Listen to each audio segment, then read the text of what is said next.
I'm here with Jason Johnson. He's a political science professor at Hiram University. And let me ask you, these shifting poll numbers, what is behind them?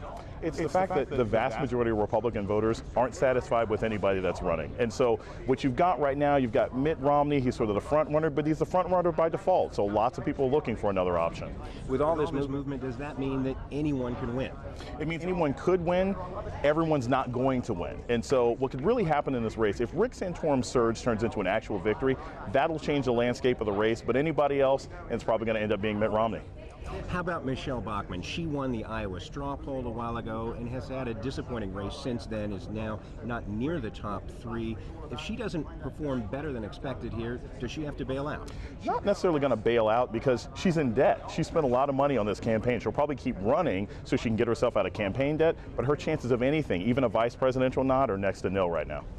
And how about that 41% undecided voter? That sounds unusual. First of all, is that an unusual number at this time in the race? And second of all, what does that mean could happen tomorrow? The best news in the world for Barack Obama. He is high-fiving his campaign right now. That of all the Republicans you've got running, you still got the vast majority of the Republican voters who aren't satisfied with him. It's also an indicator that people are looking for somebody else, but it's a little late. They're going to end up with Romney or maybe Santorum. For an international audience, help us understand why Iowa, this middle-sized state, middle of size, middle of population, more cows than people, why does it matter so much in this race? It matters so much because it's actually a fairly easy state to do your initial caucusing in. It's not that big, there aren't that many media markets, and it used to be reflective of what America looked like. Now, we're a much more diverse and much more metropolitan nation now, but 50, 60, 100 years ago, Iowa really was what America was like.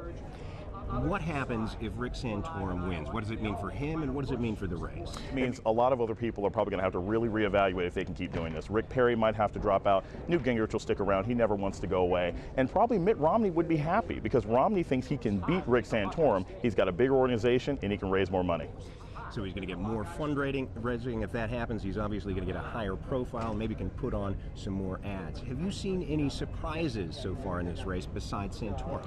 The surprise has really been Ron Paul, and not because people are enthusiastic. There's lots of people who like Ron Paul, but the fact that he's actually been able to turn it into polling numbers is usually just excitement. Now it's polling numbers. Ron Paul could pull this off. It's unlikely, but that's been the biggest surprise so far.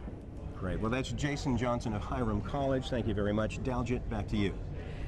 John, thanks very much. Los Angeles police have arrested 2 people in connection with a string